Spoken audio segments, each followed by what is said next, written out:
दरअसल ये कहानी है एक ऐसे लड़के की जो कि गेम खेलते खेलते उसके अंदर की इमोर्टल गॉड किंग को डिफीट करने के बाद एक अजीब तरह का शक्ति यानी कि पावर उसको गेम के अंदर ही ले जाता है, जहां पर वो एक मंकी के रूप में होता है। काफी सारे लोग उसको मारने की कोशिश भी करते हैं। क्या वो अब यहाँ पर खुद को बचाती हुए अपने भाई को ढूंढ पाएगा जो कि 5 साल पहले इसी गेम को खेलते हुए गायब हुआ था? तो कहानी काफी ज्यादा बढ़िया होने वाला है। उम्मीद करते हैं तुम लोगों को जरूर पसंद आएगा। कहानी की शुरुआत में हम हमारे एमसी को देखते हैं जो कि काफी ज्यादा परेशान लग रहा था क्योंकि वो अपने पीसी पर एक गेम को खेल रहा होता है। उसने इमोर्टल गॉड किंग को पूरे 18,766 बार चैलेंज कर लिया था, लेकिन वह उसको हराने में कामयाब नहीं होता। इसलिए अब वो दोबारा कीबोर्ड पर इंटर क्लिक करके गेम को स्टार्ट कर देता है और इमोर्टल गॉड किंग और उसके साथ में काफी ज्यादा खतरनाक फाइट चलने लगा। दोनों के स्लैश अटैक एक आपस में काफी जोर जोर से टकराने लगते हैं। एनर्जी फ्लो काफी दूर दूर तक हो रहा था। अगर कोई ऑर्डिनरी इंसान वहां पर होता तो वो उस एनर्जी से हिट होकर मारा जाता। अब यहाँ पर बताया जाता है सस्पिशियस इमोर्टल गॉड किंग यहाँ पर गेम का फाइनल बॉस है, क्योंकि गेम के अंदर कोई भी उसको हरा नहीं सकता और इसके पूरे सर्वर के अंदर केवल 50 प्लेयर्स ही उसको चैलेंज करने के लिए क्वालिफाइड है, क्योंकि उसका अल्ट्रा वाइड अटैक रेंज जो कि एक ही बार में काफी दूर दूर तक अटैक कर सकता है और उसके अटैक इतना ज्यादा खतरनाक होते हैं कि कोई भी उसके अटैक के सामने टिक नहीं सकता। और उसका वन हिट किल डैमेज तो सबसे ज्यादा डेंजरस है, क्योंकि वो किसी भी प्लेयर्स को एक ही अटैक में मार सकता है। वो हमारे एमसी के ऊपर लगातार अटैक करे ही जा रहा था, इवन उसको यहाँ पर फाइट बैक करने का चांस भी मिल नहीं रहा होता है। दरअसल इस गेम को खुले हुए पूरे 5 साल हो चुके हैं, लेकिन अब तक उसको कोई भी हरा नहीं पाया। लोग उसको गेमिंग ओरल का ऑनडाइंग ओवरलॉर्ड कहते हैं, क्योंकि वो एक इमोर्टल है जो कि कभी भी नहीं मरता। उसके काफी खतरनाक अटैक को वो ब्लॉक करते हुए बताता है, लेकिन ये सब कुछ र्यूमर के अलावा कुछ भी नहीं है। जब पूरे 5 साल पहले जब ये गेम बेटा फेस पर था, मेरे भाई ने उसको काफी आसानी से हरा दिया था। उसको इस गेम को क्लियर करने में केवल 7 दिन ही लगे हुए थे। दरअसल उसने 7 दिन के अंदर ही इमोर्टल गॉड किंग को हरा दिया था। कहा जाए तो वो गेमिंग ओरल का एक जीनियस होता है। उन दोनों ने सभी गेम के अंदर के बॉस को एक साथ में हराने के लिए वादा किया था, लेकिन उस इमोर्टल गॉड किंग को हराने के बाद उसका भाई अचानक से गायब हो गया, जो कि पूरे 15 साल का होता है। उसने यहाँ पर एक भी इंफॉर्मेशन को नहीं छोड़ा था कि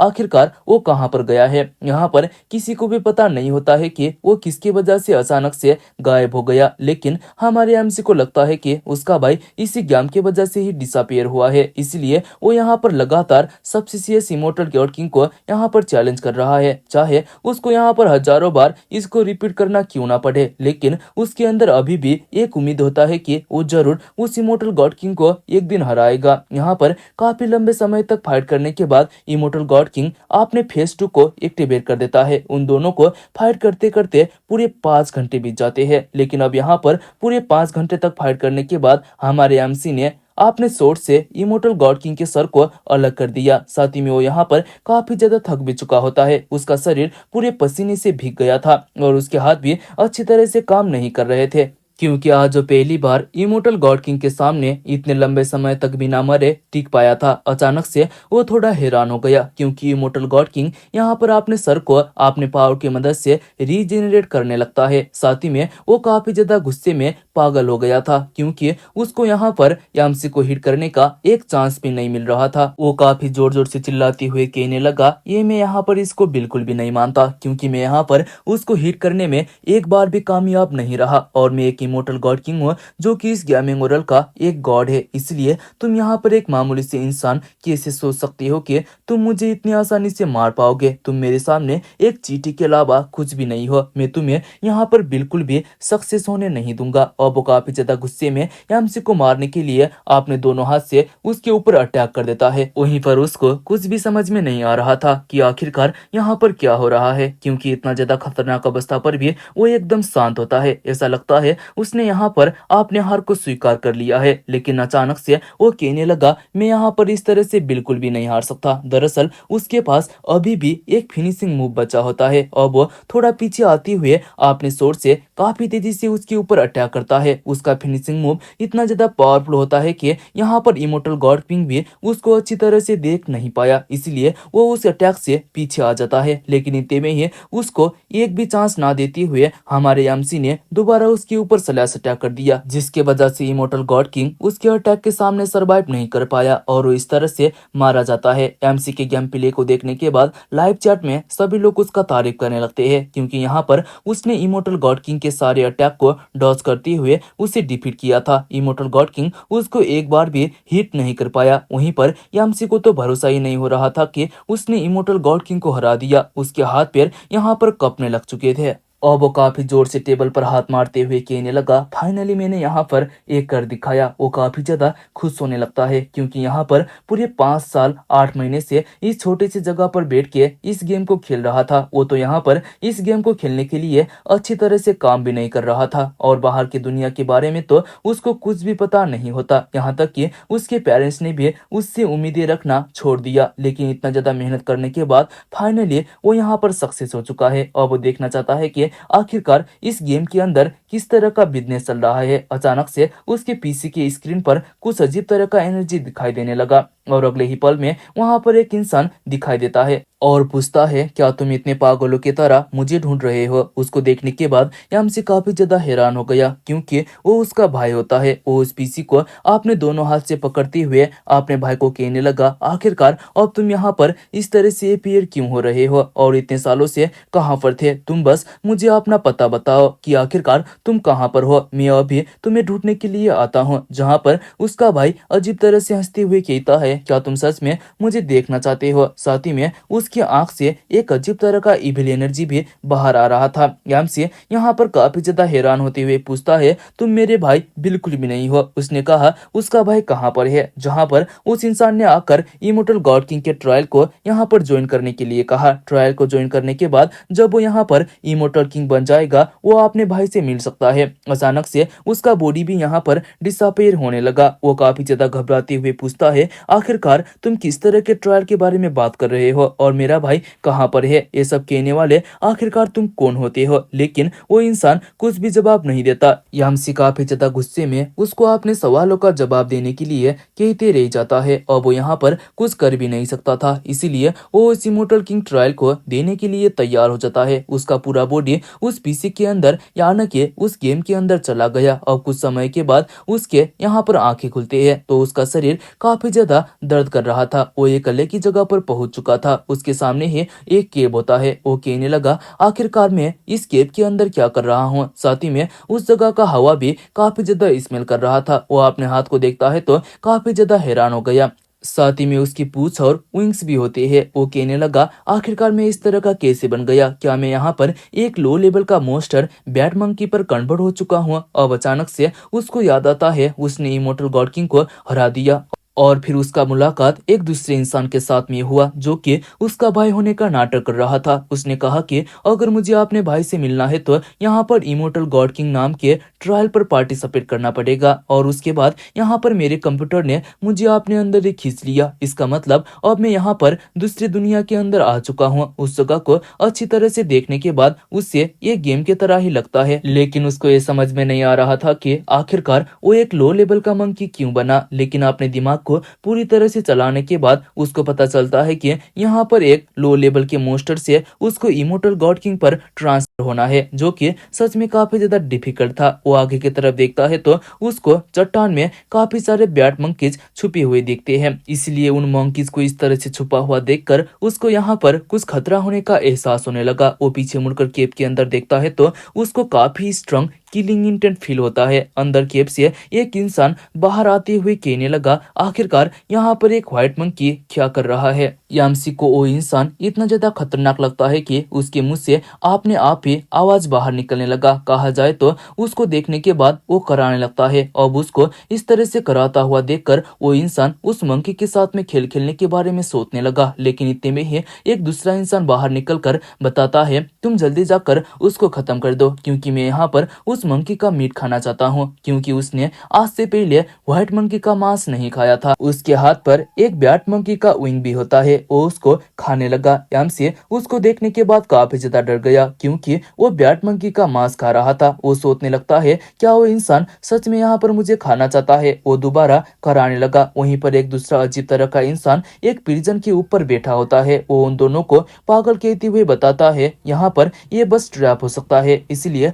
हमें यहाँ पर ज्यादा टाइम बर्बाद नहीं करना चाहिए। इसलिए हमें जल्दी जाकर काम को खत्म करना होगा, क्योंकि यहाँ पर मुझे कैप्टन से क्रेडिट भी लेना है। वहीं पर उस प्रिजन के अंदर एक गोल्डन मंकी को देखने के बाद यामसी काफी ज्यादा हैरान हो गया, क्योंकि वो उन मंकीज का कुल माता होती है। उसको याद आता है गेम के अंदर ये पार्ट भी था, जहाँ पर एक हंटर गलती से एक केप के अंदर जाके बंदरों की कुल माता को पकड़ लेता है, और उसके बाद उस केप को पूरी तरह से वाइप आउट करने के लिए आपने कुछ सोल्जर को लेकर वापस आता है। यहाँ पर बिना प्लेयर के ये बंदर तो आपने मौत का इंतजार करने के अलावा कुछ भी नहीं कर सकते। अब इतने में ही कुछ ब्लैक मंकीज उस इंसान के ऊपर अटैक कर देते हैं। एमसी उन्हें रोकने की कोशिश करता है, क्योंकि उसको भी पता होता है कि वो उनको मार नहीं पाएंगे। वो हंटर अपने पावर को यूज करते हुए उन ब्लैक मंकीज को मारते हुए सीधा उसके ऊपर भी अटैक कर देता है, लेकिन वह साइड पर होके हंटर के अटैक से बचने में कामयाब हो गया। अब वो काफी तेजी से भागने लगा, क्योंकि अगर वो यहाँ पर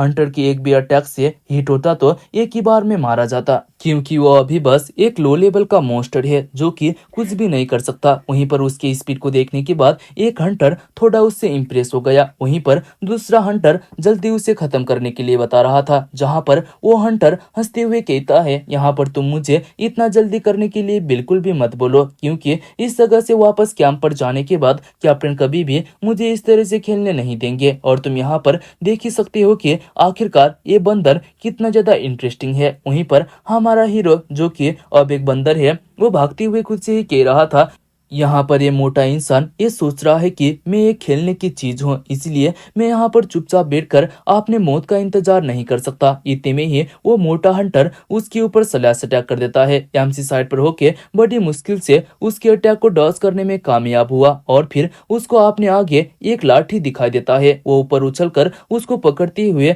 खुद से ही कहने लगा, अगर मैं यहाँ पर उसके अटैक से बचते हुए सही मौके का यहाँ पर फायदा उठाकर काउंटर अटैक करूंगा तो उसे मैं हरा सकता हूँ। उस लाठी को पकड़ने के बाद वो उसके ऊपर अटैक करने के लिए वहां पर रुक जाता है, क्योंकि वो गेम की तरह ही उसके ऊपर अटैक करना चाहता है। लेकिन वो मोटा हंटर काफी तेजी से ठीक उसके पीछे आ गया। वो पूछता है, अब तुम यहाँ पर आखिरकार क्यों रुक गए। अचानक से यामसी पीछे मुड़कर उसके सर पर दे मारता है, लेकिन उसको कुछ भी फर्क नहीं पड़ता। उस मोटे को काफी ज्यादा गुस्सा आ गया। वो सीधा उसके ऊपर स्लैश अटैक करता है। वहीं पर अपने अटैक से कुछ भी ना होता हुआ देखकर वो काफी ज्यादा हैरान अवस्था पर था, क्योंकि ये गेम से बहुत ज्यादा डिफरेंट होता है। वो इस बार उसके अटैक को डॉज नहीं कर पाता, इसलिए वो काफी जोर से जाकर जमीन पर टकराता है। उसके आगे का साइड पूरी तरह से कट चुका था, जिसकी वजह से बॉडी से खून निकलने लगता है। साथ ही में अब वो अपने बॉडी को मूव भी नहीं कर पा रहा था, इसलिए उसको लगता है कि यहाँ पर उसका पीछे का हिस्सा पूरी तरह से टूट चुका है।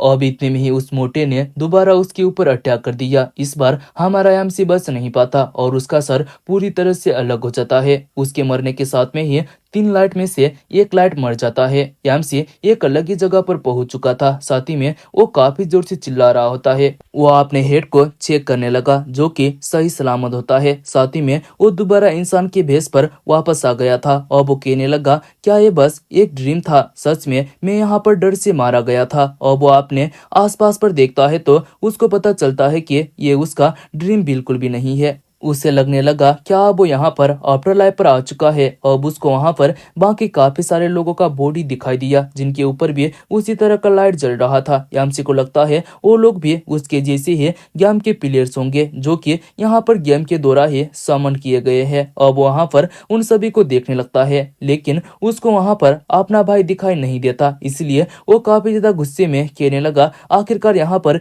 क्या चल रहा है। इतने में ही उसके पीछे एक चूहा आ गया। वो बताता है, इस गेमिंग दुनिया के अंदर आते ही तुम सच में मर गए, तुम एक न्यू प्लेयर के अलावा कुछ भी नहीं हो। वो उसके ऊपर अटैक करके यामसी को दूर फेंक देता है। उसको इस अटैक के वजह से दर्द होने लगा। वो काफी ज्यादा गुस्से में चिल्लाते हुए उस चूहे को बताता है, आखिरकार तुमने यहाँ पर मुझे इस तरह से कि क्यों मारा। जहां पर चूहा हवा में फ्लाई करते हुए बताता है, मैं इस गेम का व्यवस्थापक हूँ, इसलिए तुम्हें अच्छी तरह से बात करना होगा क्योंकि अब तुम्हारा जीवन पूरी तरह से मेरे हाथों पर है। अब यामसी को लगता है यहाँ पर ये आवाज पहले भी कहीं पर उसने सुन रखा है। उसको पता चलता है पीसी पर जिसने उसके भाई का रूप धारण किया था ये तो उसी का वॉइस है, इसीलिए अब वो यहाँ पर चूहा यानी कि व्यवस्थापक से पूछता है, क्या तुमने मेरे भाई को देख रखा है? तुम बस मुझे इतना बता दो कि आखिरकार वो कहाँ पर है। लेकिन उस चूहे ने पहले से ही बता रखा था कि इमोर्टल गॉड किंग बनने के बाद ही वो अपने भाई से मिल पाएगा, लेकिन अब तुम यहाँ पर मर चुके हो, इसीलिए गेमिंग रूल्स के बारे में बात किया जाए तो अब तुम यहाँ पर इमोर्टल गॉड किंग बन नहीं सकते क्योंकि इसका क्वालिफिकेशन तुम्हारे हाथों से जा चुका है। यामसी कहने लगा, सच में वो काफी ज्यादा कमजोर है और उस तरह की जगह और हंटर्स का सामना करने के बाद डर की वजह से उसका दिमाग चलना ही बंद हो गया। अब मैं यहाँ पर मर चुका हूँ, इसलिए मैं एक इमोर्टल गॉड किंग बनकर अपने भाई को बचा नहीं पाया। अब इतने में ही चूहा बताता है, सौभाग्य से मैंने यहाँ पर तुम्हारे ऊपर काफी ज्यादा दया दिखाकर तुम्हें एक से ज्यादा चांस दे रखा है। जिसको सुनने के बाद यामसी थोड़ा हैरान हो गया। चूहा पीछे मुड़कर उसको उन लाइट को देखने के लिए कहता है जो कि उसके लाइफ को रिप्रेजेंट करता है। यहाँ पर वो पहले से ही एक बार मर चुका है, इसलिए एक लाइट यानी कि टॉर्च ऑफ हो गया था, लेकिन अभी भी यहाँ पर तुम्हारे पास 2 चांस बचे हुए हैं। यामसी उन टॉर्च को देखने के बाद काफी ज्यादा हैरान हो गया। यहाँ पर अभी भी उसके पास 2 चांस बचे हुए हैं। चूहा बताता है, यहाँ पर तुम्हें इतना ज्यादा खुश होने की कोई भी जरूरत नहीं है क्योंकि ये ट्रायल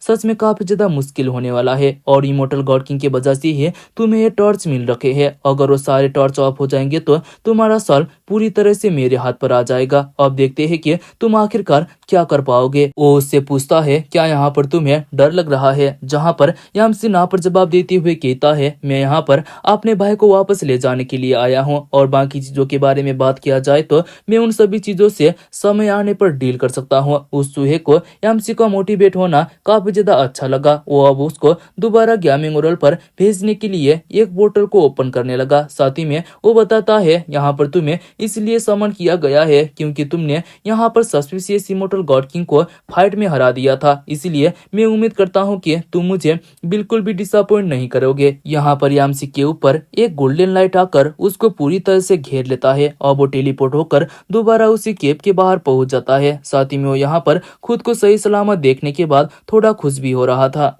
और वो उस केव की तरफ देखते हुए खुद से ही कहने लगा, अब तक तो गोल्डन होस्ट को इस जगह से ले जाया गया होगा क्योंकि मुझे कुछ भी पता नहीं है कि यहाँ पर कितना समय बीत चुका है। उसको वहां पर उन हंटर्स का ग्रुप दिखाई दिया जो कि अब यहाँ पर उस केव को पूरी तरह से खत्म करने के लिए अपने सोल्जर के साथ में वापस आ चुके थे। यामसी कहने लगा, इस बार मुझे उनको रोकना होगा और वो यहाँ पर उन तीनों हंटर का सामना करने के लिए तैयार हो गया था और वो काफी तेजी से उस केव के अंदर जाने लगता है क्योंकि वो उन हंटर्स को इसी केव के अंदर हमेशा के लिए बंद करना चाहता है। वहीं पर केव के अंदर वो हंटर काफी तेजी से ब्लैक मंकी को मारे ही जा रहे होते हैं। ब्लैक मंकी उनके सामने कुछ भी नहीं कर पा रहे थे। एक हंटर ने अपने मुंह से अटैक करके उस मंकी को खत्म कर दिया और फिर उसके बाद वहीं पर बैठ के उसका मांस खाने लगता है। सच में उसके दांत इंसानों की तरह ना होकर मॉन्स्टर के जैसे होते हैं। उन्होंने वहां पर उन सभी ब्लैक मंकी को मार दिया था। वहीं पर गोल्डन होस्ट भी जमीन पर गिरी हुई थी। वो मोटा हंटर बताता है,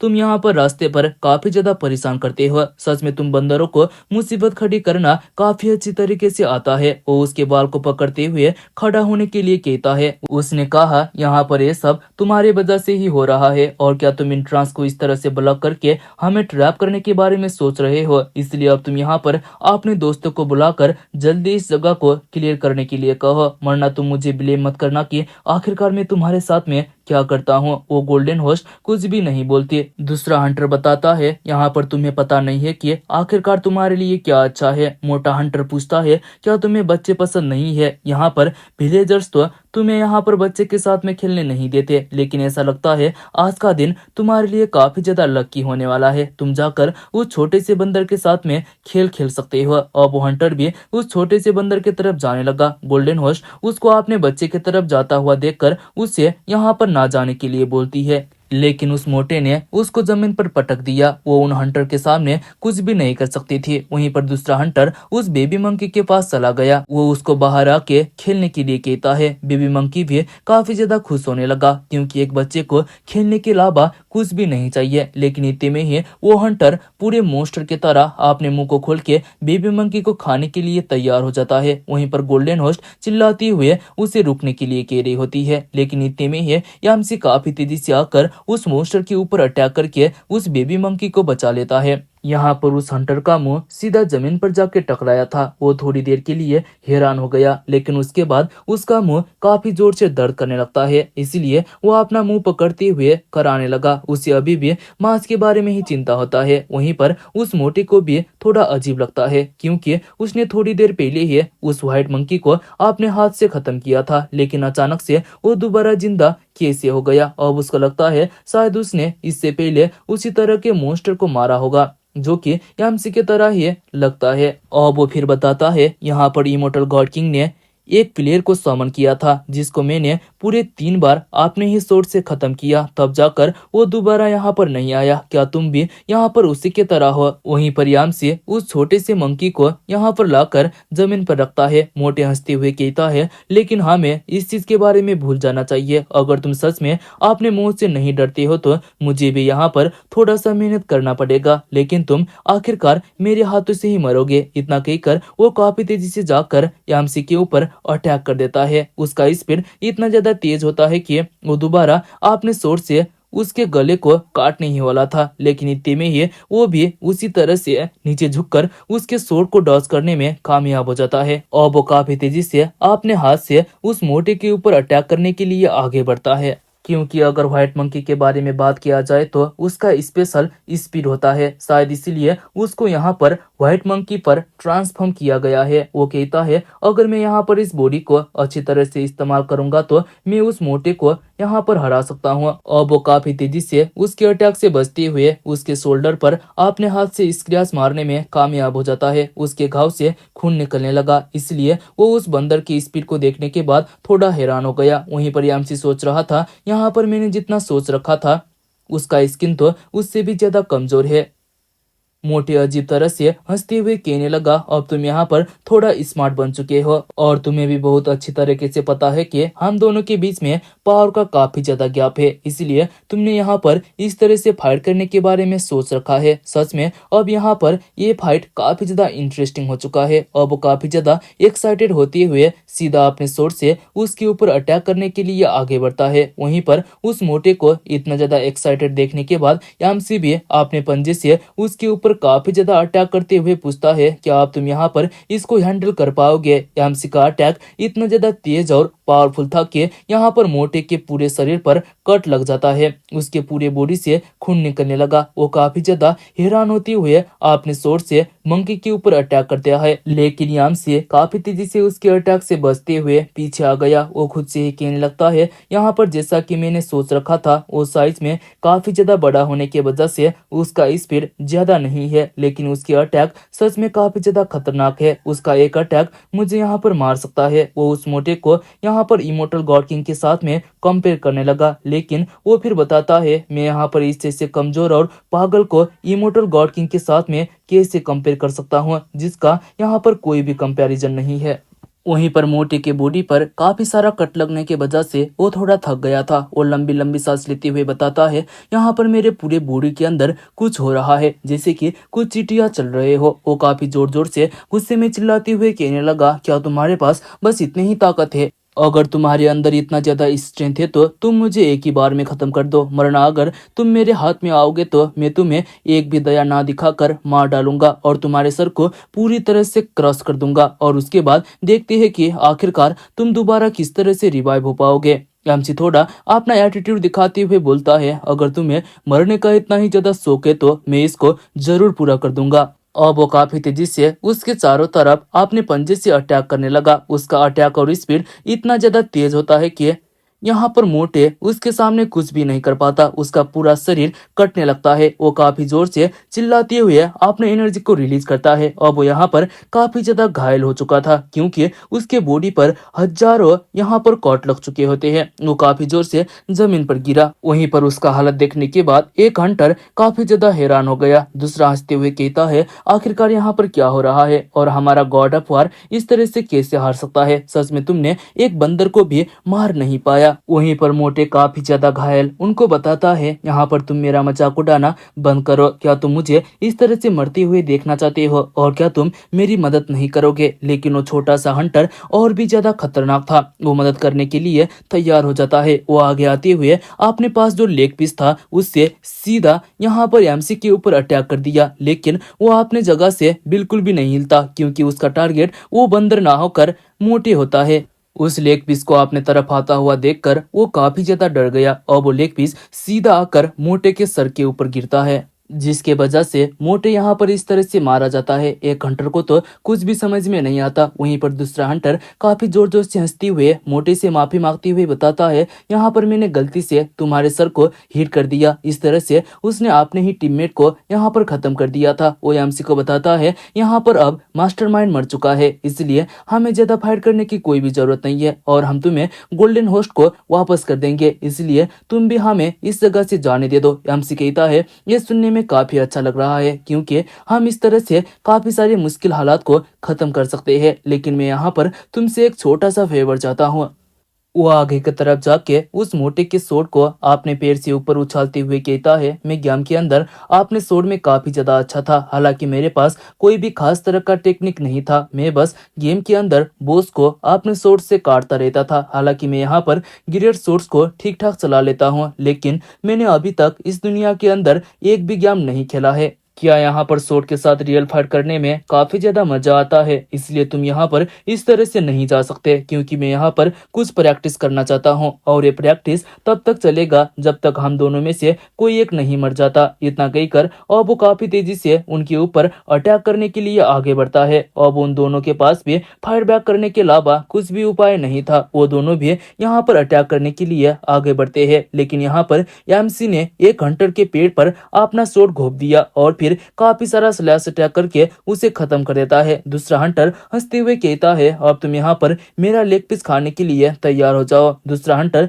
जमीन पर आकर गिरता है। उसको देखने के बाद वो छोटा सा हंटर भी थोड़ा हैरान हो गया और उसको यहाँ पर काफी ज्यादा गुस्सा आ जाता है, इसलिए उसने दोबारा उस हंटर को भी अपने लेग पीस से अटैक करके दूर फेंक देता है और फिर सीधा जाकर उस लेग पीस से यामसी के ऊपर अटैक कर दिया। उसे तो लग रहा था वो उसके अटैक के चपेट पर आ चुका है, लेकिन ऐसा बिल्कुल भी नहीं होता। वहां पर और भी ज्यादा धुआं देखने के बाद यहाँ पर हंटर उसके ऊपर अटैक करने के लिए आगे चला गया। वो उसको भागने का एक भी चांस देना नहीं चाहता है, लेकिन इतने में ही पीछे से अचानक से उसके ऊपर अटैक हो जाता है। हंटर पीछे आकर उसके अटैक से बच गया। उसे तो लगता है यहाँ पर उस बंदर ने मेरे ध्यान को भटकाने के लिए यहाँ पर अपने सोड को फेंका और फिर इसी चीज का फायदा उठाकर वो स्मोक के अंदर छुप गया और वो यहाँ पर मंकी को बाहर आने के लिए कहता है। यामसी अचानक से उसके पीछे अपीयर हो गया, साथ ही में उसने हंटर के गले पर अपना सोड भी रख दिया था। वो बताता है, सच में तुम काफी ज्यादा बोलती हो, अब जल्दी ही तुम्हारा मुंह बंद हो जाएगा। अचानक से इस तरह की सिचुएशन पर पड़ने के बाद हंटर काफी ज्यादा डर जाता है, लेकिन उसने कहा अगर उसको यहाँ पर वो जिंदा छोड़ देगा तो वो दोनों एक आपस में डील कर सकते हैं। लेकिन एमसी को किसी भी डील की जरूरत नहीं थी। वो बताता है, मुझे इसमें कोई भी इंटरेस्ट नहीं है। ये ता कहकर उसने अपने सोट से उसके गले को काट दिया। इस तरह से उसने उन तीनों हंटर्स को यहाँ पर खत्म कर देता है और फिर उस जगह से निकलने लगा। लेकिन इतने में ही वहां पर वो चूहा यानी कि इस गेम का व्यवस्थापक आ जाता है।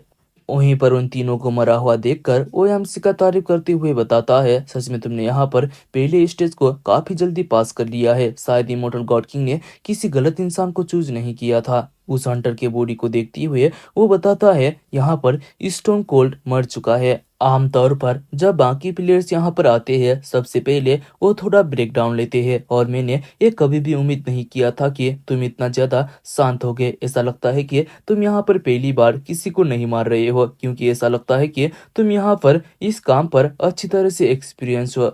अब याम से पूछता है, यहाँ पर हंटर्स को मारना क्या इस गेम का रूल नहीं है, और क्या तुम सच में यहाँ पर किसी के ऊपर उंगली उठाना चाहते हो तो जिसने उनके मौत का कारण बनाया है उसी से शुरू होने वाला है, और उनके मौत का कारण केवल तुम हो। यहाँ पर वो चूहा उसको देखते हुए कहता है, सच में यहाँ पर तुम्हारा पर्सनैलिटी बदल चुका है। याम से अजीब तरह से उसे देखने लगा। चूहा थोड़ा हैरान हो जाता है क्योंकि अब याम से सीधा उसके ऊपर अटैक करने के लिए आगे बढ़ने लगा, और फिर सीधा उसका अटैक यहाँ पर चूहे की बॉडी के आर पार हो जाता है। यहाँ पर हमला अचानक से हुआ था जिसके वजह से चूहा कुछ भी रिएक्ट नहीं कर पाता, इसीलिए उसका बॉडी दो हिस्से पर अलग हो जाता है। याम से काफी जोर जोर से हंसते हुए इमोर्टल गॉड किंग को कहने लगा, तुम यहाँ पर अच्छी तरह से देख सकते हो, मैंने तुम्हारे इमिसेरी को मार दिया है।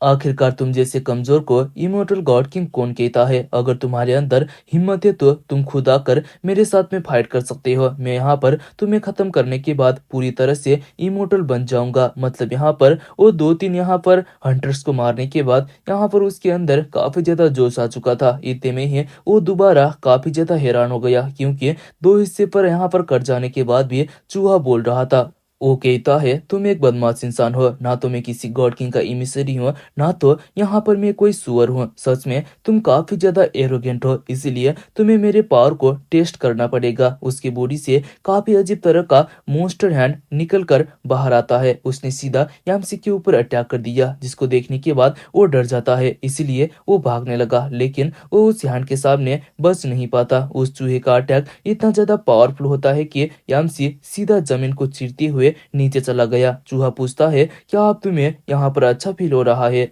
यहाँ पर तुम्हारे जैसे ही और भी काफी सारे ओवर कॉन्फिडेंट प्लेयर्स मेरे पास पहले से ही आ चुके हैं, लेकिन उनमें से पहली बार तुमने मुझे यहाँ पर टच किया है, इसीलिए मैं इसके लिए तुम्हारा प्रशंसा करता हूँ। वहीं पर उस चूहे को अटैक के वजह से यामसी काफी ज्यादा घायल हो गया था, और यहाँ पर चूहा दोबारा काफी आसानी से ठीक भी हो जाता है। यामसी खुद से ही काफी ज्यादा गुस्से में कह रहा था, यहाँ पर तुम इस बार तो बच गए, लेकिन बस तुम इंतजार करते जाओ, एक दिन मैं इस स्लैब का बदला जरूर लूंगा। वहीं पर गोल्डन मंकी अपने बेबी को गोद में लेकर यामसी को अजीब तरह से देख रही होती है। वो कहने लगा, आखिरकार तुम मुझे इस तरह से क्यों देख रही हो? तुम्हें तो यहाँ पर काफी ज्यादा खुश होना चाहिए क्योंकि मैंने उन हंटर से तुम्हें बचाया है। अब धीरे धीरे उसकी आंखें बंद होने लगते हैं, जिसको देखने के बाद चूहा कहने लगा, वो यहाँ पर इस तरह से नहीं मर सकता। अगर मेरे स्लैब की वजह से कोई प्लेयर मारा जाएगा तो इमोर्टल गॉड किंग बिल्कुल भी मुझे नहीं छोड़ेंगे, इसलिए अब उसको जल्दी नेक्स्ट स्टेज पर भेजना पड़ेगा। अब यहाँ पर दोबारा उसको दूसरे ट्रायल के लिए भेज दिया जाता है। अब कहानी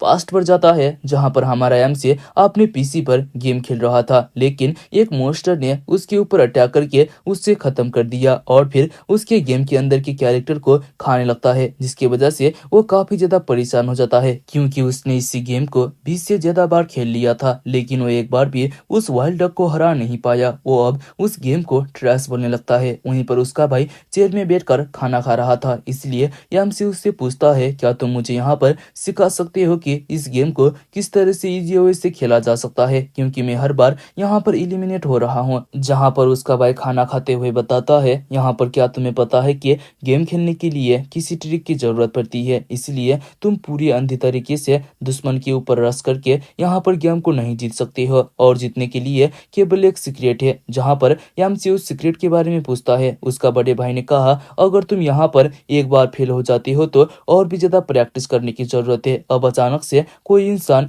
जिंगी जिंगी कहते हुए किसी को बुलाने लगा। यामसी खुद से ही कहता है, आखिरकार वो किसको आवाज लगा रहा है? दरअसल अब वो यहाँ पर दूसरी ट्रायल के लिए दूसरी जगह पर चला गया था। वो इंसान काफी जोर जोर से चिल्लाते हुए यामसी को बता रहा था, आखिरकार तुम यहाँ पर क्या कर रहे हो? यामसी एकदम चिल में खुद से ही कह रहा होता है, आखिरकार कौन बदतमीज इतना जोर जोर से भौंक रहा है, यहाँ तक कि मेरे कान भी बंद हो चुके हैं, और आखिरकार ये जिंगी कौन है, क्योंकि मेरा नाम तो नियांचेंग है। अब यहाँ पर उसके हाथ को साइड पर फेंकते हुए बताता है, मुझे जाने दो, अब हमें यहाँ पर यामसी का नाम पता चल चुका है, इसलिए अब से हम भी उसको नियांचेंग कहकर ही बुलाया करेंगे।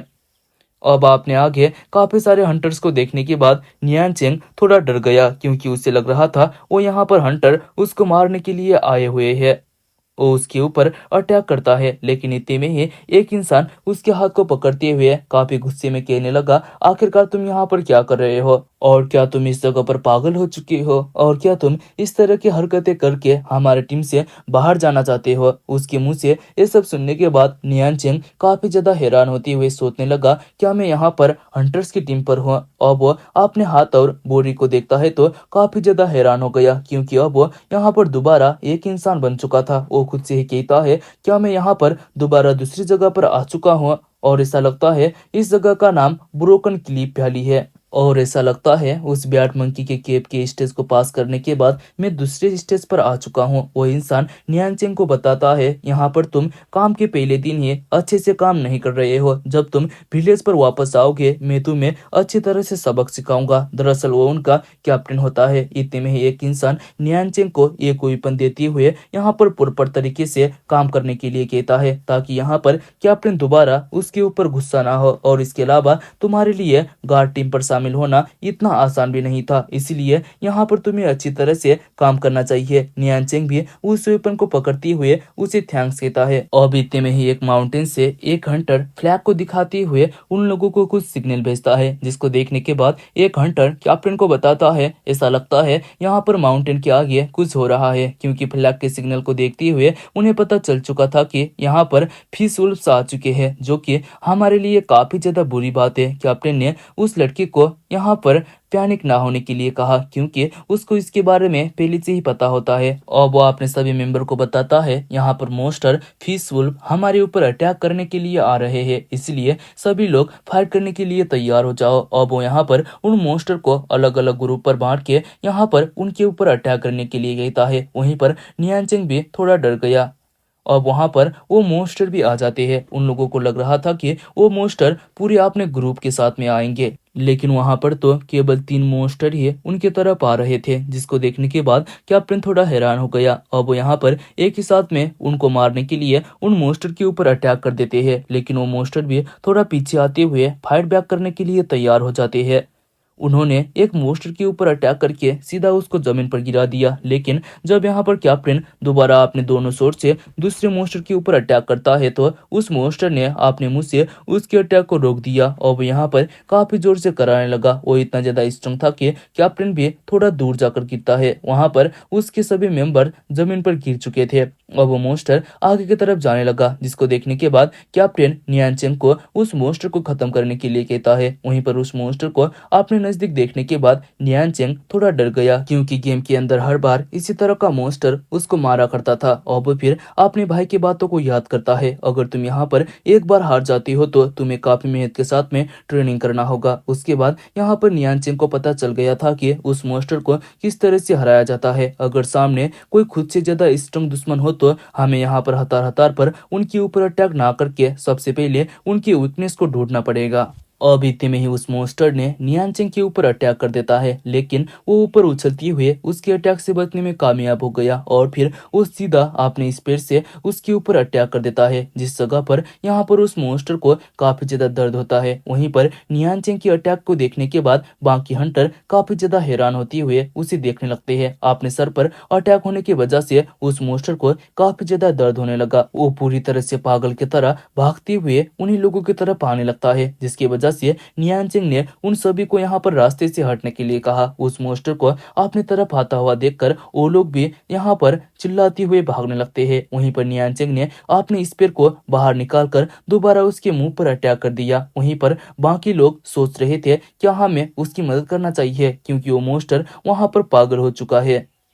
अब इतने में ही वहां पर कैप्टन काफी तेजी से आकर अपने सोर्ट से मोस्टर के सर पर यहाँ पर स्लैश अटैक कर देता है, जहां पर नियांचेंग बैठा हुआ था। वो समय रहते ही जम करके उस स्लैश अटैक से बच जाता है और उस मोस्टर का सर शरीर से अलग हो गया। वहां पर सभी लोग कैप्टन का तारीफ करने लगते हैं, क्योंकि उसने एक ही अटैक पर उसका सर अलग कर दिया था। वहां पर नियांचेंग खड़ा होते हुए खुद से ही कह रहा था, मुझे लग रहा था कि यहाँ पर मैं मारा जाऊंगा, क्योंकि मैं बहुत ऊपर से गिरा था। और वो अपने साइड बेड पर उस मॉन्स्टर को मरा हुआ देखता है तो वो काफी ज्यादा हैरान हो गया, क्योंकि कैप्टन ने अपने एक ही मूव में उसे खत्म कर दिया। और वहां पर बाकी मेंबर्स आकर यहाँ पर नियांचेंग को खड़ा होने में मदद करते हैं। दरअसल यहाँ पर सभी लोग यहाँ पर उसको जिंगी कहकर बुला रहे होते हैं, लेकिन हम उसको रियल नेम से ही बुलाया करेंगे। अब कैप्टन उसको एक पागल कहते हुए बताता है, यहाँ पर हमने तुमको एक अवसर दिया था, लेकिन तुमने तो सच में जम कर दिया। इस बार तो तुम सौभाग्य से बच गए। दूसरी बार से फाइट करते समय तुम्हें सबसे पहले खुद को प्रोटेक्ट करने की जरूरत है, और यहाँ पर ज्यादा मॉन्स्टर होंगे तो मैं तुम्हें कवर दे सकता हूँ। नियांचेंग भी उसकी बातों को समझ गया।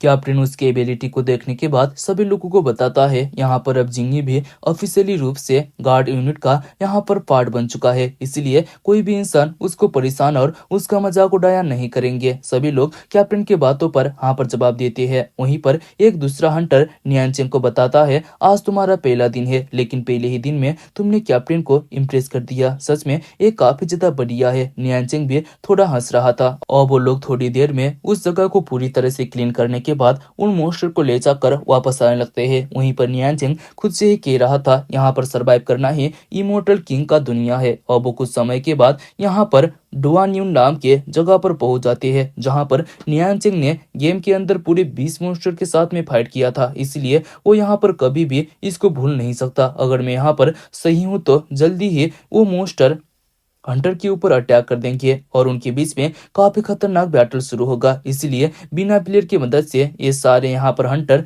यहाँ पर मारे जाएंगे। उसे तो यहाँ पर ऐसा फील होने लगता है कि वो यहाँ पर अभी अभी बैट मंकी के केप पर इंटर कर रहा है। वो कहता है, क्या मैं यहाँ पर एक दूसरे खतरनाक जगह पर आ चुका हूँ जहाँ पर मेरे मौत के अलावा कुछ भी नहीं है। और वो सभी हंटर उन मॉन्स्टर को लाके अपने विलेज पर वापस आ जाते हैं, जिसकी वजह से वहां पर गेट को खोल दिया जाता है। गेट के अंदर छोटे छोटे घर भी होते हैं, जिसको देखने के बाद नियांचेंग थोड़ा हैरान हो गया। वहां पर कैप्टन एक इंसान को बताता है, हमें इस टब के ठीक आगे 3 मॉन्स्टर मिले, लेकिन यहाँ पर सभी लोग एकदम सही सलामत है। वो इंसान उन सभी लोगों को शाबाशी देते हुए मॉन्स्टर को स्टोरेज रूम के अंदर रखने के लिए बताता है। वहीं पर कुछ लोग बात कर रहे थे, आज का दिन भी यहाँ पर पीसफुल रहा, शायद से यहाँ पर लोग मॉन्स्टर से काफी ज्यादा डरते हैं। वहां पर कुछ बच्चे आगे जाकर कैप्टन के साथ में खेलने लगते हैं, क्योंकि उसका मसल्स काफी ज्यादा बड़े होते हैं। वहीं पर इतने सारे लोगों को देखने के बाद नियांचेंग उन्हें देखते ही रह जाता है। वो खुद से ही कह रहा था, आज मैंने पहली बार इतने सारे नॉन प्लेयर कैरेक्टर को देख रखा है। उसे तो यहाँ पर ऐसा फील हो रहा था कि वो किसी बहुत ही ज्यादा पुराने ऑनलाइन फ्रेंड से रियल लाइफ में मिल रहा हो। उसको सच में ये काफी ज्यादा अच्छा लगता है। वहां पर कैप्टन के पास एक लेडी आती है, इसीलिए उसको लगता है वो जरूर कैप्टन की वाइफ होगी। और इतने में ही वहां पर कैप्टन की बेटी आकर यहाँ पर कैप्टन को गले से लगा लेती है। वहीं पर नियांचेंग सोच रहा था, यहाँ पर ये लोग सच में काफी शांति के साथ में जी रहे हैं, लेकिन जल्दी ही ये जगह पूरी तरह से दबा हो जाएगा, क्योंकि गेम के अंदर की स्टोरी में ऐसा ही लिखा गया है। अब इतने में ही उसके पीछे एक लड़का आकर कहने लगा, सच में कैप्टन का फैमिली काफी ज्यादा हैप्पी है, उसके पास एक सुंदर सी वाइफ और एक डॉटर भी है। इसी तरह से मैं भी यहाँ पर उसी तरह का लाइफ जीना चाहता हूँ। नियांचेंग भी कहने लगा, सच में इस तरह का फैमिली होना एक ड्रीम की तरह है। लेकिन वो इंसान कहने लगा, आखिरकार तुम क्या कह रहे हो, तुम्हारे पास तो पहले से ही एक सुंदर सी बीबी है। जिसको सुनने के बाद नियांचेंग काफी ज्यादा हैरान हो गया। वो पीछे मुड़कर यहाँ पर कहता है, क्या मेरी एक वाइफ भी है? और वो लड़का उसको इस तरह से रिएक्ट करता हुआ देखकर यहाँ पर डर जाता है। वो कहता है, आखिरकार तुम यहाँ पर इस तरह से क्यों चिल्ला रहे हो? साथ ही में वो खुद से ही कह रहा था, क्या इसके सर पर काफी ज्यादा चोट लगा था, इसलिए यहाँ पर उसको अपने वाइफ के बारे में भी पता नहीं है। लेकिन ऐसा नहीं हो सकता, शायद वो यहाँ पर इसको शो ऑफ करने की कोशिश कर रहा है, लेकिन वो अजीब तरह से यहाँ पर बिहेव कर रहा है। लेकिन यहाँ पर नियांचेंग को तो अपना घर भी पता नहीं होता, इसलिए 2 लड़के उसको उसके घर तक लेकर आते हैं और फिर उस जगह से जाने लगते हैं। नियांचेंग कहने लगा, क्या तुम मेरे साथ में अंदर नहीं आओगे? जहां पर वो ना पर जवाब देते हुए कहता है, वो यहाँ पर क्यूटी को ढूंढने के लिए जा रहा है। मतलब बंदे को गर्लफ्रेंड चाहिए भाई। दरअसल बात किया जाए तो चाहिए तो मुझे भी, हाँ तुम लोगों को भी चाहिए होगा, लेकिन मिलेगा नहीं।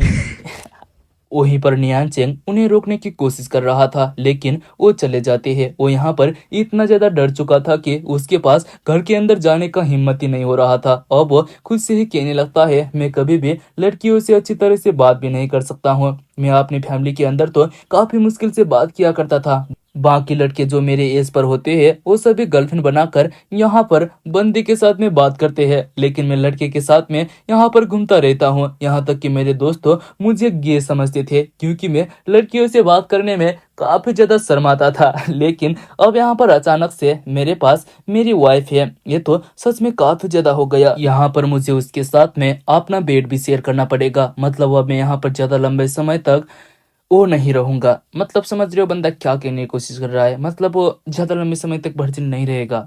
पता नहीं है उसके दिमाग पर किस किस तरह के यहाँ पर थॉट आने लगते हैं। साथ ही में वो काफी ज्यादा डरा हुआ भी था। इतने में ही उसकी बीवी घर का दरवाजा खोल लेती है, जिसकी वजह से वो पीछे की तरफ मुड़ गया। उसको यहाँ पर घर से उतना ज्यादा दूर देखने के बाद उसकी बीवी पूछती है, आखिरकार तुम दरवाजे से उतना ज्यादा दूर क्यों बैठे हो। जहां पर नियांचन कुछ बोलने की कोशिश करता है, लेकिन उसके मुंह से अच्छी तरह से आवाज भी बाहर नहीं आ रहा था। उसकी वाइफ उसको पीछे मुड़कर अच्छी तरीके से बात करने के लिए कहती है। नियांचन भी उसको मैडम जी कहते हुए पीछे मुड़ गया। यहाँ पर वो शर्म से उसका पूरा फेस लाल हो चुका था। वो अपनी वाइफ को अच्छी तरीके से देखता है तो काफी ज्यादा वो सुंदर होती है, और वो नियांचन को अंदर बुला लेती है, क्योंकि वो उसके बारे में काफी ज्यादा चिंता ले रही थी। नियांचिंग भी अंदर चला गया। और इतने में ही कुछ हाथ आकर उसके शरीर की तरफ आने लगते हैं, जिसको देखने के बाद नियांचिंग थोड़ा पीछे होते हुए कहने लगा, आखिरकार तुम यहाँ पर क्या कर रही हो। लेकिन वो उसको यहाँ पर ज्यादा ना हिलने के लिए कहकर उसके बॉडी पर टच करने लगती है। उसका हाथ यहाँ पर नियांचिंग के मुंह से और भी ज्यादा नीचे आने लगा। वो यहाँ पर पेट से नीचे टच कर पाती उससे पहले ही नियांचिंग चिल्ला देता है। और इतने में ही वहां पर उसकी ग्रैंडमा भी आ जाती है, जो कि यहाँ पर ताली बजाती हुए नियांचिंग का तारीफ कर रही थी, क्योंकि अब यहाँ पर वो थोड़ा स्ट्रांग बन चुका था। उसकी बीबी कहती है, मैंने सुनी थी कि आज तुमने एक मॉन्स्टर के साथ में फाइट किया था, जिसकी वजह से ग्रैंडमा तुम्हारा चिंता ले रही थी। लेकिन अब हम यहाँ पर काफी ज्यादा खुश है कि तुम एकदम सही सलामत हो, इसलिए अब हमें यहाँ पर खाना खाना चाहिए। वहीं पर नियांचेंग को भी पता चल जाता है कि उसकी ग्रैंडमा अच्छी तरह से देख नहीं सकती, इसलिए वो उसकी बॉडी को टच करते हुए उसे चेक कर रही थी। वो काफी ज्यादा शर्मा रहा होता है, क्योंकि वो आज से पहले किसी के साथ में भी इतना ज्यादा क्लोज नहीं हुआ था। वहीं पर टेबल के खाना को देखने के बाद उसके मुंह से पानी आना चालू हो जाता है, क्योंकि वहां पर एक रोस्टेड पिग का मांस होता है। दरअसल ये सारा खाना इसलिए बनाया गया था क्योंकि नियांचेंग ने गार्ड यूनिट को ज्वाइन कर लिया है। अब नियांचेंग काफी ज्यादा खुश होते हुए खाने लगा, लेकिन उसकी बीबी उसको इस तरह से दांत ना दिखाने के लिए कहती है, इसलिए नियांचेंग थोड़ा शांत होते हुए खाना खाने लगता है। वहीं पर उसकी बीबी भी ग्रैंडमा को खाना खिला रही थी, क्योंकि वह अच्छी तरीके से देख नहीं सकती। अब नियांचेंग यहाँ पर कहने लगा, हम भी इसी तरह से टेबल के चारों तरफ बैठकर काफी खुशी के साथ में बात किया करते थे। हमारा फैमिली भी काफी ज्यादा खुश था, लेकिन जब से मेरा भाई गायब हुआ तब से टेबल के चारों तरफ बैठने की तो बात ही छोड़ो, हर समय यहाँ पर झगड़ते रहते हैं। यहाँ पर चीख पुकारे के अलावा कुछ भी नहीं बचा। हमारे फैमिली के ऊपर तनाव बढ़ता गया, और फिर ये मेरे फैमिली के ऊपर काफी ज्यादा हावी हो गया। मेरे माता पिता एक दूसरे से दूर रहने लगे, जिसकी वजह से मैंने भी अपने रूम से बाहर निकलना बंद कर दिया, और मुझे घर में बना हुआ खाना खाया हुआ काफी लंबा समय हो चुका है। और आज यहाँ पर घर में बना हुआ खाना खाने के बाद उसे काफी अच्छा लगता है। अचानक से उसको यहाँ पर कुछ याद आता है, और फिर वो उन दोनों को यहाँ पर कुछ बताकर अपने घर से बाहर चले जाता है। उसकी ग्रैंडमा यहाँ पर पूछती है, आखिरकार मेरा ग्रैंडसन इतना जल्दी में कहाँ पर जा रहा है। जहाँ पर नियांचेंग की बीवी बताती है, शायद वो अपने टीम के साथ में कुछ भूल गया होगा, इसलिए आप बिल्कुल भी चिंता ना लो, वो जल्दी ही वापस आ जाएगा। वहीं पर नियांचेंग काफी तेजी से दौड़ते हुए कह रहा था, आखिरकार मैं इस तरह से कैसे खाना को एंजॉय कर सकता हूँ, क्योंकि मैंने अभी तक अपने भाई को नहीं ढूंढा है। अब वो यहाँ पर उस विलेज से बाहर जाने का रास्ता ढूंढने लगा, लेकिन विलेज के अंदर केवल 2 ही गेट्स होते हैं, जो कि काफी ऊंचे होते हैं। वो यहाँ पर छोटे से गेट को ढूंढने लगा, क्योंकि उसे लग रहा था अगर वो इस जगह पर बैठता रहेगा तो वो जल्दी ही मारा जाएगा, इसलिए वो यहाँ पर जल्द से जल्द स्ट्रांग होना चाहता है। और फिर वो वहाँ पर उसी गेट से निकलने का मन बना लेता है, और फिर उस गेट के ऊपर चढ़ने लगा, क्योंकि उसे लग रहा था यहाँ पर मरने से तो बाकी चीज बेहतर होंगे। इतने में ही उसको पीछे से एक इंसान आवाज लगाते हुए पूछता है, क्या तुम यहाँ पर भागने के बारे में सोच रहे हो? और इसके अलावा इस माउंटेन में रात में काफी सारे मॉन्स्टर और घोस्ट घूमते रहते हैं। अगर तुम यहाँ पर बाहर जाओगे तो तुम जरूर उनका डिनर बन जाओगे, और तुम्हारा एक टुकड़ा भी नहीं बचेगा। उस इंसान को देखने के बाद नियांचिंग काफी ज्यादा हैरान हो गया और नीचे आते हुए कहता है, इतने रात के समय में चट्टान के पीछे छुपकर आखिरकार तुम यहाँ पर क्या कर रहे हो और तुम कौन हो? वो इंसान नीचे जंप लगाते हुए कहता है, जो बच्चा छुपते हुए गांव से बाहर जाने की कोशिश कर रहा है वो यहाँ पर मेरा नाम पूछ रहा है और मैं कुछ समय से यहाँ पर तुम्हारा ही इंतजार कर रहा था। जहाँ तक मुझे लगता है तुम एक प्लेयर हो। क्या मैंने सही कहा? यहाँ पर उस इंसान की बॉडी से कुछ एनर्जी बाहर निकल रहा था, इसीलिए नियांचेंग को लगता है वो जरूर यहाँ पर एक कल्टीवेटर होना चाहिए। साथ ही में वो उसको फ्रेंडली नहीं लग रहा था, इसलिए वो उस जगह से निकलने लगा।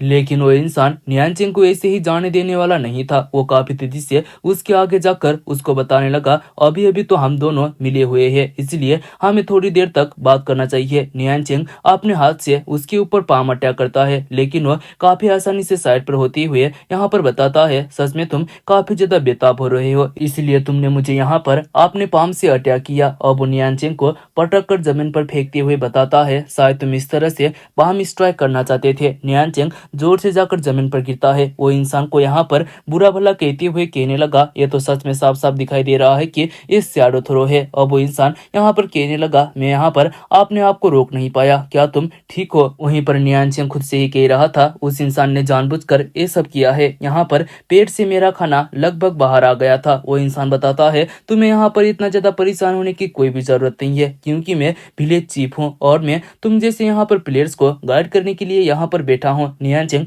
काफी ज्यादा हैरान हो गया और वो दोनों वहां पर चट्टान के ऊपर बैठ के बात करने लगते हैं। वहीं पर नियांचेंग कह रहा था, यहाँ पर तुमने तो मुझे डरा ही दिया था, क्योंकि मैं तुम्हें एक दूसरा प्लेयर सोच रहा था और तुम्हें कैसे पता चला कि मैं एक प्लेयर हूँ? जहाँ पर विलेज चीफ बताता है, यहाँ पर हर साल विलेज के अंदर प्लेयर्स दिखाई देते हैं और जब यहाँ पर मैंने सुना कि तुमने मॉन्स्टर के साथ में अकेले फाइट किया है, तभी मुझे इसके बारे में पता चल गया था, क्योंकि यहाँ पर जो जिंगी है एक न्यू रिक्रूट है जिसने अभी अभी टीम को ज्वाइन किया था, इसीलिए उसके पास यहाँ पर मॉन्स्टर के साथ में फाइट करने का कोई भी एक्सपीरियंस नहीं है। वहीं पर नियांचेंग को लग रहा था यहाँ पर हेड चीफ कोई बूढ़ा इंसान होना चाहिए, क्योंकि गेम के अंदर उसने उसको नहीं देखा था। विलेज चीफ बताता है, जिस दुनिया को तुमने यहाँ पर गेम के अंदर देखा था वो यहाँ पर इमोर्टल किंग की दुनिया से थोड़ा बहुत अलग हो सकता है और ये दुनिया समय के साथ में बदलता रहता है। और तुमने यहाँ पर क्या देख रखा था? यदि अगर तुम यहाँ पर डिफरेंस के बारे में बात कर रहे हो तो जिस चिप को तुमने यहाँ पर विलेज पर देखा था वो आज से करीब 120 साल पहले की बात हो सकती है। जिसको सुनने के बाद नियांचेंग काफी ज्यादा हैरान हो गया। वो खुद से ही कहने लगता है, अगर ऐसी बात है तो यहाँ पर इसका साफ साफ मतलब ये है कि हमारे दुनिया का एक साल यहाँ पर पूरे 20 साल हो जाते हैं और यहाँ पर काफी समय बीत चुका है, इसीलिए यहाँ पर मुझे अपने भाई को ढूंढने में काफी ज्यादा मुश्किल हो जाएगा। और विलेज चीफ हंसते हुए कहने लगा, यहाँ पर तुम्हें केवल अपने ही बारे में बात कर रहा हूँ, मुझे यहाँ पर तुम्हारे बारे में कुछ भी पता नहीं है। आखिरकार तुम अब तक कितने डेथ ट्रैप से यहाँ पर बाहर निकल चुके हो? जिसको सुनने के बाद नियांचेंग काफी ज्यादा हैरान होते हुए उसे देखने लगा। विलेज चीफ कहता है, क्या तुम्हें इसके बारे में पता नहीं है? मैं यहाँ पर लाइफ एंड डेथ सिचुएशन के बारे में बात कर रहा हूँ और तुमने कितनी बार इसको एक्सपीरियंस किया है? नियांचेंग आपने पहले वाले यहाँ पर लाइफ एंड डेथ सिचुएशन को याद करता है जहां पर उस हंटर ने उसे खत्म कर दिया था, इसीलिए वो विलेज चीफ को बताता है, इसके साथ में मैं पूरे अपने दूसरे डेथ ट्रैप को यहाँ पर फेस करने वाला हूँ और मुझे अभी तक इमोर्टल किंग ट्रायल के बारे में यहाँ पर कुछ से पता नहीं है। आखिरकार इसके रूल्स किस तरह के होते हैं, इसलिए अगर तुम मुझे इसके बारे में बताओगे तो काफी अच्छा रहेगा। विलेज चीफ उसके हाथ को नीचे करते हुए बताता है, तुम्हें इतना ज्यादा सीरियस होने की कोई भी जरूरत नहीं है, मुझे यहाँ पर जो कुछ भी पता है वो सब कुछ मैं यहाँ पर तुम्हें बता दूंगा, क्योंकि ये मेरा ड्यूटी है। यहाँ पर साधारण भाषा में कहा जाए तो इस ट्रायल के अंदर यहाँ पर तुम अलग अलग बॉडी के अंदर इंटर करते हो और वो लोग जिस तरह की मौत का सामना करते हैं तुम्हें भी उसी तरह के मौत से यहाँ पर सामना करना पड़ेगा और तुम उस डेथ ट्रैप को यहाँ पर सक्सेसफुली सर्वाइव करने में कामयाब हो जाओगे तो तुम्हारा सोल भी उतना ही ज्यादा स्ट्रांग होता जाएगा और तुम्हें कुछ डिवाइन एबिलिटीज, मैजिकल ट्रेजर और यहाँ पर वेपन्स भी मिलेंगे और ये सब कुछ तुम्हारे काम पर डिपेंड करता है कि तुमने किस तरह से डेथ ट्रैप पर परफॉर्म किया था। और जब तक तुम एक इमोर्टल किंग नहीं बन जाते हो तब तक तुम्हें इसी तरह के डेथ ट्रैप का सामना करना पड़ेगा, जो कि हर बार यहाँ पर हार्ड होता जाएगा। और तुम इस तरह के डेथ ट्रैप पर फंस चुके हो। अगर तुम इसमें भागने की कोशिश करोगे या तो फिर मरोगे तो तुम फेल हो जाओगे। और जहां तक इसके नतीजों के बारे में बात किया जाए तो तुम्हें अच्छी तरीके से पता होना चाहिए, और मैंने यहाँ पर तुम्हें सब कुछ बता दिया है जितना मुझे यहाँ पर डेथ ट्रैप के बारे में पता था। और अब यहाँ पर क्या तुम्हें पता है कि आखिरकार ये वाला डेथ ट्रैप क्या होने वाला है? जहाँ पर नियान सिंह बताता है अगर एक गेम की स्टोरी के आधार में होगा तो मुझे अच्छी तरीके से यहाँ पर इस डेथ ट्रैप के बारे में पता है। अब उसको एक व्हाइट वुल्फ किंग के बारे में पता चलता है। उसने मन ही मन में कहा स्टोरी के अनुसार यहाँ पर रेड रॉक विलेज पर काफी सारे भीषुल पाकर यहाँ पर अटैक करेंगे, लेकिन अगर इसमें एक प्लेयर शामिल होगा तो उन मोस्टर का यहाँ पर जीतने का चांसेस बहुत ही ज्यादा कम हो जाएगा। अगर वो यहाँ पर सच में किसी प्लेयर को डेथ ट्रैप पर फंसाना चाहते हैं तो जरूर यहाँ पर व्हाइट वुल्फ किंग अपीयर होने वाला है। नियांचेन को इस तरह से सोचता हुआ देखकर विलेज चीफ कहता है क्या ये डेथ ट्रैप सच में काफी ज्यादा डिफिकल्ट होने वाला है? नियांचेन भी विलेज चीफ से पूछता है क्या मैंने यहाँ पर इस दुनिया के अंदर एक विपत्ति लाया है? लेकिन विलेज चीफ इसके बारे में ऐसा नहीं सोचता था। वो बताता है क्या तुम ये सब यहाँ पर ये सोच रहे हो? अगर यहाँ पर इस तरह के डिसास्टर के बारे में बात किया जाए तो तुम यहाँ पर आके हमें इस तरह के डिसास्टर से बाहर निकालने में मदद कर रहे हो। और मैंने भी यहाँ पर अपने एंसेस्टर से वादा किया था कि यहाँ पर मैं अपने विलेज और यहाँ के लोगों को पोर्ट्रेट करूंगा, और चाहे तुम यहाँ पर एक प्लेयर ही क्यों ना हो, लेकिन अब तुम भी यहाँ पर गार्ड यूनिट का एक टीम बन चुके हो। इसलिए चाहे ये डेथ ट्रैप कितना ही ज्यादा मुश्किल क्यों ना हो, तुम्हें भी यहाँ पर मेरे साथ में मिलकर इस विलेज को पोर्ट्रेट करना पड़ेगा। उसको इस तरह से बात करता हुआ देखकर नियांचिंग को विलेज चीफ काफी अच्छा लगता है। साथ ही में वो उसको अपने भाई की तरह ही मान रहा था, इसलिए अब वो विलेज चीफ के कंधे पर हाथ रखते हुए बताता है इसमें इतना ज्यादा सोचने की कोई भी जरूरत नहीं है, क्योंकि यहाँ पर हम दोनों एक दूसरे की मदद करने वाले हैं। और वो दोनों यहाँ पर हंसने लगते हैं क्योंकि अचानक से विलेज चीफ को कुछ हो गया। उसके मुंह को देखने के बाद यहाँ पर नियान चेंग उससे पूछता है आखिरकार तुम्हें यहाँ पर क्या हुआ? जहाँ पर विलेज चीफ अचानक से उसको अपना कान बंद करने के लिए कहता है। उसने तो अपना कान बंद कर लिया, लेकिन नियान चेंग अपने कान को बंद नहीं करता क्योंकि यहाँ पर उसको पता नहीं होता है कि आखिरकार यहाँ पर क्या हो रहा है। अचानक से माउंटेन के पीछे से काफी जोर का आवाज सुनाई देता है, जिसके वजह से वो काफी जोर जोर से चिल्लाने लगा। थोड़ी देर के बाद वो यहाँ पर साउंड बंद हो जाता है। नियान चेंग उससे पूछता है आखिरकार ये किसका साउंड था? जहाँ पर विलेज चीफ बताता है वो एक नेक्रोबर्ड है जो कि वेस्टर्न क्लिप्स पर कैद है, इसलिए उसके वजह से ही रात के समय में आसपास के जानवर यहाँ पर थोड़ा शांत रहते हैं। और वो अपने घर के तरफ जाते हुए नियान चेंग को भी वापस घर जाने के लिए कहता है क्योंकि कल से उसका ट्रेनिंग शुरू हो जाएगा। लेकिन यहाँ पर नियान चेंग के पास अभी भी कुछ सवाल होते हैं। विलेज चीफ बताता है यहाँ पर मेरी बीबी नेक्रोबर्ड से भी ज्यादा जोर से कराती है, इसलिए मुझे जाना पड़ेगा। तुम्हें जो कुछ भी चीज पूछना है वो तुम कल पूछ सकते हो। और वो जाने के बाद नियान चेंग खड़ा होते हुए खुद से कहने लगा क्या मुझे सच में यहाँ पर इस डेथ ट्रैप से गुजरना होगा, जो कि सच में काफी ज्यादा खतरनाक है, क्योंकि मुझे यहाँ पर वुल्फ किंग के साथ में फाइट करना पड़ेगा, लेकिन मैं उसके हाथ से बिल्कुल भी नहीं मरूंगा। इतना कहकर वो भी अपने घर की तरफ चला जाता है। दूसरी तरफ अब हमें उसकी बीबी को दिखाया जाता है, जहाँ पर एक इंसान आकर यहाँ पर नियान चेंग के बारे में बताता है। वो बहुत ही ज्यादा सिंपल इंसान है और इसके अलावा उसको फिलहाल की सिचुएशन के बारे में ज्यादा कुछ भी पता नहीं है और उसकी एबिलिटी भी ज्यादा पावरफुल नहीं है, इसलिए वो आपको ज्यादा परेशान नहीं करेगा। इतना सारा इन्फॉर्मेशन देने के लिए वो उसको थैंक्स कहती है। दरअसल वो तो यहाँ पर नियान चेंग को मारने का प्लान बना चुकी थी। अब उसके बारे में पता चलने के बाद वो अपने मन को बदल लेती है। दरअसल उसको भी पता चल गया था कि यहाँ पर उसके हस्बैंड के बॉडी पर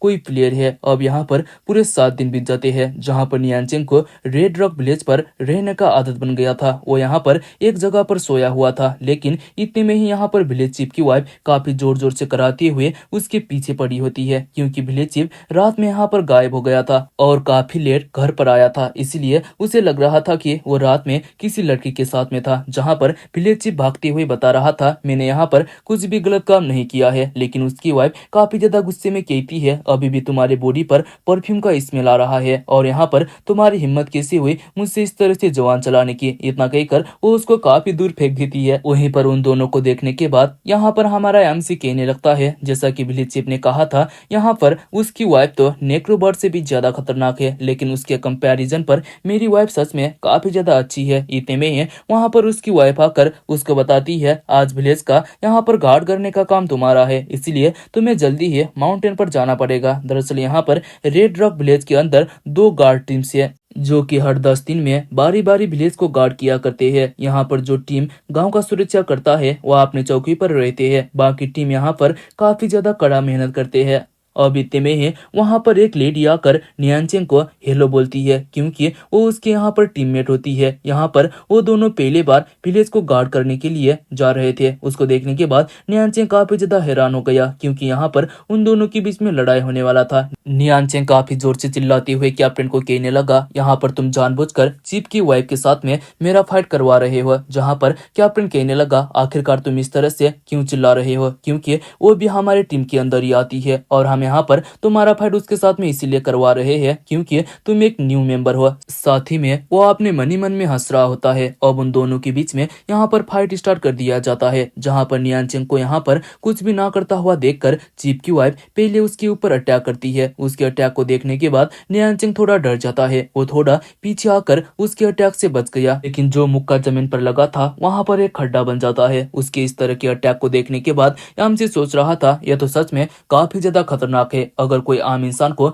उसका अटैक लगेगा तो वो कुछ दिनों के लिए यहाँ पर बेड पर रहेगा। अब यहाँ पर दोबारा उसके पास आकर वो उसके ऊपर लगातार पंच मारने लगती है। जितनी स्पीड से वो यहाँ पर नियांचेंग को पंच मार रही थी, उतनी ही तेजी से यहाँ पर नियांचेंग भी उसके अटैक को डॉज कर रहा था। लेकिन अचानक से उसको एक पंच लग जाता है, जिसके वजह से वो काफी तेजी से जमीन पर आकर गिरता है। वो पीछे आ गया। यहाँ पर उसका पंच सीधा उसके सर पर लगा था, इसीलिए यहाँ पर नियांचेंग का हालत बहुत ही ज्यादा खराब हो जाता है। उसको देखने के बाद बाकी मेंबर्स कहने लगते हैं, क्या वो यहाँ पर मर तो नहीं गया। वहीं पर कैप्टन को लग रहा था नियांचेंग थोड़ा स्पेशल होगा, लेकिन यहाँ पर तो वो उसके अटैक को डॉज भी नहीं कर पाया। वहीं पर अपने मुंह पर पंच लगने की वजह से उसका मुंह पूरी तरह से फूल गया था। साथ ही में उसको दर्द भी हो रहा होता है, लेकिन वह दोबारा खड़ा हो गया। जहाँ पर चीफ की वाइफ उसको सॉरी कहती हुई पूछती है, क्या तुम अभी भी फाइट को कंटिन्यू रखना चाहते हो। जहाँ पर नियांचेंग भी हाँ पर जवाब देता है, लेकिन उससे पहले उसने पूछा, आखिरकार तुम एक बार में कितने उल्फ मोस्टर के साथ में फाइट कर सकती हो। जहाँ पर वो बताती है, मैं बड़ी मुश्किल से एक ही मोस्टर के साथ में फाइट कर सकती हूँ, वरना यहाँ पर कैप्टन के अलावा कोई भी उल्फ मोस्टर का सामना नहीं कर सकता। नियांचेंग कहता है, इसका मतलब कैप्टन सच में काफी ज्यादा स्ट्रांग है। और वो हंसते हुए खुद से कहने लगा, यहाँ पर मुझे वुल्फ किंग के साथ में फाइट करना पड़ेगा और मैं अभी तक उतना ज्यादा पावरफुल नहीं हूँ, इसलिए यहाँ पर इस बॉडी के रियल स्ट्रेंथ को चेक करने का चांस मिल चुका है। और वो आगे जाते हुए बताता है, यहाँ पर चीफ की वाइफ को पीटने के बाद मैं कैप्टन के साथ में फाइट करना चाहूंगा। जिसको सुनने के बाद कैप्टन के साथ ही साथ में बाकी लोग भी काफी ज्यादा हैरान हो जाते हैं। कैप्टन और चीफ की वाइफ को उसके ऊपर काफी ज्यादा गुस्सा आने लगा। उन दोनों के बीच में दोबारा फाइट स्टार्ट हो जाता है। वहीं पर माउंटेन के दूसरे साइड पर हंटर के दूसरे टीम को दिखाया जाता है। उन लोगों को भी यहाँ पर उन दोनों का आवाज सुनाई दे रहा था। साथ ही में उन्होंने एक मोस्टर को भी मार रखा था। अब वहाँ पर एक इंसान कुछ लोगों को उस मोस्टर को स्टोर हाउस में रखने के लिए कहकर कुछ लोगों को अपने साथ में बुलाता है। वहाँ पर उन दोनों को फाइट करता हुआ देखकर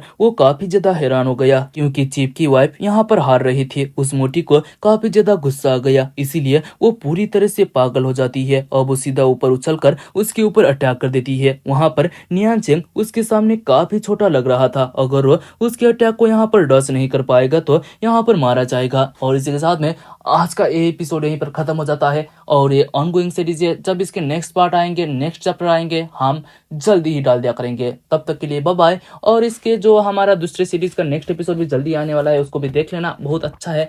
तो मिलते हैं नेक्स्ट एपिसोड में, तब तक के लिए बाय बाय।